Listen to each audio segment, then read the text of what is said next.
2025 시즌을 시작하면서 26 시즌에 두산 베어스가 FA 계약 때문에 굉장히 난항을 겪을 것이다. 왜냐면 그 대상자 선수들이 많기 때문에. 그래서 그런 전망을 하고 시즌을 시작했는데 이 대상자가 되는 선수들이 전반적으로 올해 뭐 부상이거나 부진이거나 성적이 좋지가 않아서 26 시즌에 FA가 뭐 그렇게까지 어렵진 않을 것 같다는 평가입니다. 이게 팀 순위와 상당히 연관이 있는 결과겠죠. 그래서 팀적으로는 별로 좋지는 않지만 어쨌든 간에 이 대상자 선수들을 한 명씩 살펴보면서 26 시즌 두산 내부 FA 전망에 대해서 한번 살펴보도록 하겠습니다. 첫 번째로 볼 선수는 1차 계약 때 굉장히 큰 계약을 했던 선수죠. 115억 계약을 했던 김재환 선수입니다. 김재환 선수는 88년생이고 연봉 10억을 받고 있는데 B등급으로 분류가 될 것 같습니다. 통산 타율이 2할 8푼 1리 274홈런을 기록한 대형 선수이지만 1차 FA 이후로 돈값에 맞는 활약을 하지 못했다는 평가에 있어요. 24시즌에는 반짝 살아나는 듯 했으나 25시즌도 좀 부진하고요. 김동주를 뛰어넘어 두산 베어스 프랜차이즈 최다 홈런이라는 의미 있는 기록을 세웠지만 적지 않은 나이와 장타율과 홈런 비중이 계속해서 낮아지는 모습을 보이면서 타 팀으로 이적이 조금 어려워 보입니다. 25시즌에는 지금 현재 타율 2할 3푼 9리 홈런이 단 11개밖에 없는 기록인데 이 기록으로는 좀 높은 금액을 받기는 어렵고 아마 이전보다는 훨씬 적은 규모의 계약으로 두산에 잔류하게 되지 않을까 조심스럽게 예측을 해봅니다. 다음으로 알아볼 선수는 조수행 선수인데요. 조수행 선수도 마찬가지로 B등급입니다. 93년생에 연봉 2억을 받고 있는데 올해 첫 FA가 되는 거죠. 그래서 나이가 적지가 않은데 이제 첫 FA가 됩니다.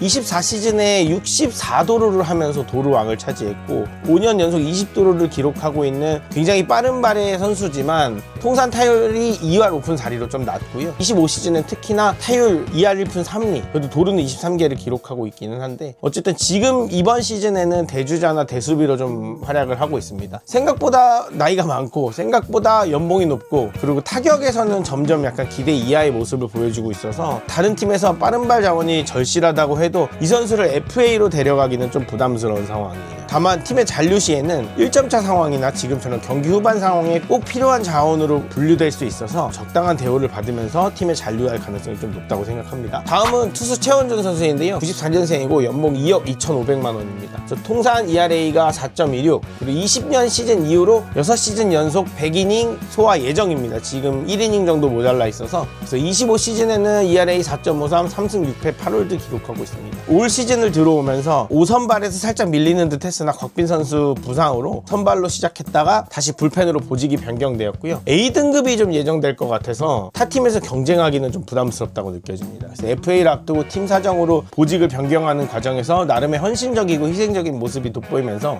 이 과정이 팀에서도 좀 기억하고 있겠다라는 인터뷰도 나왔었고 금액 자체가 어느 정도로 인정받을지 모르겠으나 잔류 가능성이 좀 높다고 판단을 합니다. 그래서 타 팀에서 경쟁이 좀 높지 않기 때문에 금액이 매우 높지는 않을 것 같고 최원준 선수가 어느 정도 공로를 인정받으면서 잔류하게 되는 그림이 나오지 않을까 싶습니다. 다음 선수는 이영하 선수인데요. 97년생이고 연봉 1억 8천만 원을 받고 있습니다.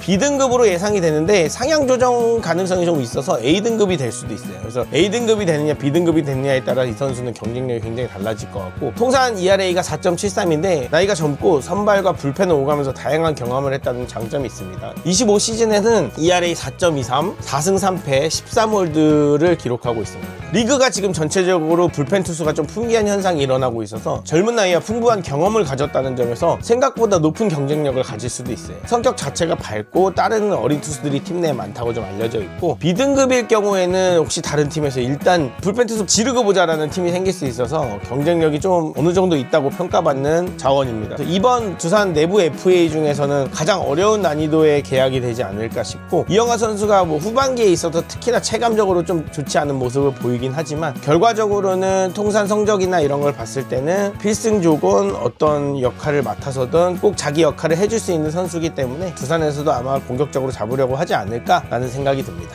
마지막 선수인데요. 이 선수는 좀 특이한 상황인데 지난 FA 계약을 할 때 2+2 계약을 했기 때문에 옵트아웃 선언을 하면은 FA로 됩니다. 그렇기 때문에 부상 규정은 따로 없습니다. 근데 이 선수가 지금 올해 부상이 좀 있었기 때문에 FA 선언을 할지는 굉장히 미지수예요. 아마 높은 확률로 선언을 하지 않을 것 같고요. 통산 ERA는 4.92 24시즌에 활약을 했지만 25시즌에는 거의 부상으로 나오지 못했고 후반기에 이제 조금 나오고 있는데 그래서 25시즌 성적이 ERA가 6.57로 좀 좋지 않고요. 2승 1패 기록하고 있습니다. 그래서 25시즌은 부상으로 거의 날려먹었기 때문에 2년 15억 원이 걸려있는 문제예요. 홍건희 선수가 그대로 잔류한다고 하면 2년 15억 원이 보장이 되는데 이것을 포기하고 24시즌만의 활약만으로 FA 선언을 하기는 좀 쉽지 않다. 그래서 이 선수도 잔류 가능성이 매우 높다라고 볼 수 있습니다. 이렇게 5명의 선수를 알아봤는데 두산 베어스가 처음 시즌 시작할 때 아까 말씀드렸던 것처럼 대단히 FA 계약에 난항을 겪을 것이다 라는 예상을 하면서 시작했지만 선수들이 동반무진을 많이 하면서 계약이 어느 정도는 좀 쉬워지지 않았나 싶습니다. 이런 부분들이 어쨌든 팀적으로는 좋지 않은 거고 이 선수들이 활약을 해서 본인의 가치도 상승시키고 팀적으로도 경쟁력 있게 나가줘야지 우리 팀 성적으로 돌아오는 건데 이 선수들이 올해 좀 좋지 못하면서 FA 계약이 생각보다는 그렇게 어렵지 않게 됐다. 이거는 희소식이 아니죠. 나쁜 소식이죠. 이 선수들이 남은 또 기간에 약 20경기 정도 남아있는데 이 남은 기간 동안 어떤 활약을 할 수 있을지, 특히나 김재환 선수는 지금 계속해서 부상 이후 퓨처스로 가서 못 올라오고 있는 상황이기 때문에 좀 올라와서 활약을 해줘야 팀의 장타력도 살아나고 하는 부분들이 있어서 이 선수들의 활약을 좀 기대해 보면서 26시즌 오늘 FA 전망 해봤습니다. 오늘 재밌게 보셨다면 구독과 좋아요 부탁드리겠습니다.